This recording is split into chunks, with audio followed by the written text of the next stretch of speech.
Welcome to Masterpieces of World Literature, Fictions of the Modern World. In this course, we are looking at the way in which literature captures the global world in which we live today, and we go back to the origins of globalization in the 16th and 17th centuries. This is the time when, for the first time, people travel all around the globe. First time that the world is seen as one. And this is something that's captured in the prose narratives that we will be dealing with in this course. We start the course with Goethe because he is the one who coined the term world literature in 1827. And the reason why he coined this world is because for the first time, really, he inhabited a world in which there existed a world market in literature. Goethe could read texts from India and the Arabic world and China, and even imagine that his own work, his own writing, would be read by people all around the globe.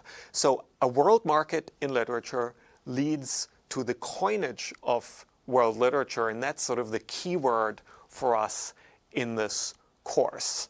And that's why I think even though it's not a modern text, we begin with 1001 Nights as a sort of foundational text of world literature that explains a lot of the developments that we see in modern world literature because of these features that it is itself about markets. It is itself about sort of reading widely beyond one's own local sphere. We've got this main character, Scheherazade, who is a very worldly reader for the world that she knows.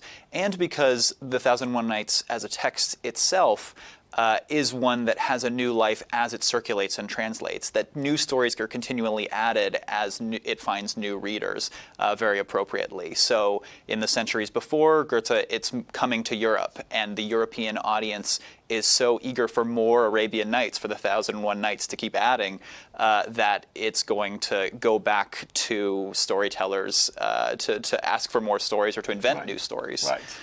And Goethe himself reads the Arabian Nights as a child, or has them read to him, and it becomes this kind of storytelling machine that generates more and more stories, and that's something that really sparks the fantasy of writers. A lot of the writers we are dealing with, they too want to invent new stories. They too want to capture their world through often short stories, because Arabian Nights is a story collection with lots of small, short stories. And this is something that turns out to be surprisingly generative for modern literature. Absolutely, such that even when we look at a novella like Voltaire's Candide, it seems to be based on episodes. It seems to be based on short forms that are combined together to make a big adventure. Yeah. And that's a little bit of what's going on in 1001 Nights. It's certainly what we see looking forward in terms of how short stories are put together into longer works. In Candide, the other thing that clearly makes it a work of world literature is that Voltaire is aware of the globe and aware that there is now an old world and a new world, and is going to send his main character, Candide, from this little province in Germany, we might think of Goethe again, to South America to sort of see the consequences of European colonialism and exploration and trade, and then back again, and then to a cradle of sort of Eastern and Western culture in Constantinople at the end of the novella. Today's Istanbul. And it's also, Voltaire's Candide is a perfect example to capture the literature of the modern world, because he is one of the first professional authors. He becomes rich by his pen, so he's a professional author, and it's a fast-paced tale that gets translated in different languages very quickly and turns him into a kind of author celebrity that is, of course, something that's very much with us today. Yeah, that's another important history of modern world literature, is sort of the rise of the author as a figure that people follow, not just the text. When we're looking at ancient works of world literature, we're often considering texts for the authorship we don't really know too much about and maybe don't care too much about. It's more about the heroes within, maybe even about the storytellers within. But here, certainly with Voltaire, you have the figure of the celebrity author who himself is a traveler, who is going to have to go into exile multiple times and find publishers in multiple countries. And exile is part of the feature of many of these texts and authors, that people live in different parts of the world, move back, go into exile, or are exiled, and this experience kind of global mobility sometimes enforced, sometimes a question of choice, that captures fictions of the modern world.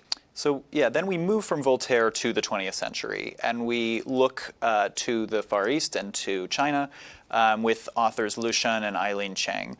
So what's interesting about them, I think, is that they are experiencing the beginning of the cosmopolitan city. We might think of the beginnings of world literature as being city-oriented and certainly involving the meetings of different cultures, but not quite to the extent that we have in sort of 20th century cities, as we're going to see from here on in this course. So let's talk a little bit about sort of the modern China that Lu Xun is seeing, and a little bit of the modern Japan that he's seeing, and Hong Kong and Shanghai for Eileen Cheng. Yeah, so I think one of the key questions for Lu Xun is how to become modern.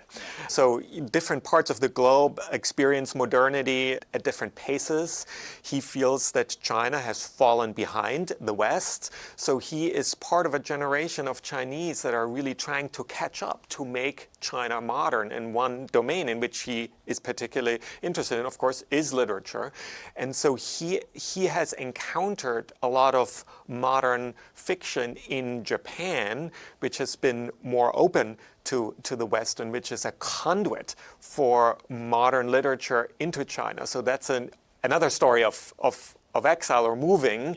Yeah. And then he comes back to China and brings some of that experience of modern literature with him and writes fictions that criticize traditional China. Though they also satirize some of the ill-advised attempts to modernize China. Yeah. But of course, his own fiction is trying to do that for literature. Right. And then with Eileen Cheng, we get a little bit more of the perspective of what it means to be a woman in modern China, I think. She's interested in China modernizing in all kinds of ways, including its engagement in world wars. But you see these particular characters in Love in a Fallen City and in Sealed Off, where we see new roles for women, like being professors, being university students in Sealed Off, and we see women now in the role of divorcee, trying to get remarried, and what modern courtship looks like, particularly when you have Chinese men who have seen the rest of the world and have seen what Western courtship looks like in Love in a Fallen City. There's an interesting perspective from her vantage point. And I think with both of these authors, we also see something about short form, namely that it allows for experimentation. So Lu Xun has these wildly inventive stories of unreliable narrators and even unreliable prologues in Diary of a Madman, and then sort of fable-like qualities of one man's rise and fall in AQ. And then Eileen Cheng is able to do things interestingly with sort of symmetrical details, I think, and little character studies in her short stories that I think really makes use of the short form. Right, so I think this is true of many of the texts in this course, that because we focus on short fiction, that it is a way for readers and authors to really focus on the telling detail, on the structure, the neat structure of a short text, because you can sort of appreciate the structure and the craft of storytelling in these short forms in a way that's maybe clearer or more immediately visible than in long sprawling novels or epics or other kinds of literature. Absolutely, and this is something that Borges takes head on, that he tells us from the very beginning that he could have written much longer projects, and in fact his stories are about much longer projects, but he would prefer to miniaturize them, and he'd prefer to include those big tomes that he can imagine in these very finely crafted short fiction. So Borges, to my mind, is a little bit he fits very well in this story in that respect. In other respects, he's a little bit anomalous compared to these other stories in that maybe casting back to Scheherazade and 1001 Nights, the stories are a little bit more surreal, a little bit more fantastic, perhaps a little bit less politically engaged and engaged with modernity in the way that we see with Lu Xun and Eileen Cheng. Would you agree with that? To some extent, though, as we will detail, he, as an Argentinian writer, he's actually also rooted in his political context. But I think you're right in that his stories are sort of, sometimes people call it metafiction. They're literature about literature. And so he's also a great lens through which to look at many of the texts we are dealing with in this course. He can teach us. He's one of the teachers of the course. Yeah, so I guess maybe we'd say that all of these authors are layered. In some cases, we see more on the surface an engagement with modern culture and a sort of sub-engagement with literary form. And it's not to say that either of them that these texts ignore either of those things. And right. I think Borges is certainly using current political history in his stories, but he's also very interested in this question of sort of what is literature, what does literature do, why are people so invested in fictions themselves. Yeah. And I think that's also true of our last pair, Salman Rushdie and Jhumpa Lahiri. They are much more overtly political in that they tell stories about globalization, about immigration, about what it means to move around the globe and the difficulties of cultural clashes and the clash of religion as well as cultures. So I think these worlds are much more familiar with, I mean, they're the most contemporary authors in the course, but I think looking back, we can see many of these features, these formal features of short fiction in these two authors as well. Yeah, absolutely. I think there are features of Rushdie and Lahiri that remind me of ancient works of world literature and of the 1001 Nights and things like that, insofar as they are interested in figuring out what for the modern world is fantasy or myth that people get involved in. We see that with Rushdie in terms of the sort of relic status we offer to certain objects for religious or for commercial or for sentimental reasons. Fantasies like Star Trek and Lord of the Rings that work their way into some of his short stories. And with Lahiri, we see an interest in how people tell their own stories, how people imagine their own identities, what it means for somebody to continue to have a sort of stable identity as somebody who has traveled or as somebody who has grown up far from an ancestral homeland, and picks up on the sort of character nuances and psychological details that we see in Tale of Genji, 1001 Nights, and all of fiction. Yeah. And then our last author, Orhan Pamuk, sits right at the border of East and West, namely in Istanbul, where in some sense we started the course with Voltaire. And he, of course, in some sense is a novelist. He's most well known for his novels, but many of these novels, especially the novel we're dealing with, My Name is Red, is really composed of many tiny miniature stories. And the topic of the novel, of course, is miniaturism in painting, the clash between Ottoman miniature and Western modern portraiture. So he captures a lot of the issues that we have been dealing with through the entire course. And Orhan Pamuk is an interesting figure for us because he is, in this particular novel at least, using a historical Istanbul. So he's looking back at sort of key moments that he sees in cultural history as ones that can offer ways of reflecting on the modern world. And I think we see this kind of throughout modern world literature, is as much as they are interested in modern politics, modern history, modern globalization, there's always going to be also this look back at ancient culture or medieval culture or Renaissance culture and what it can say about our present moment. Yeah.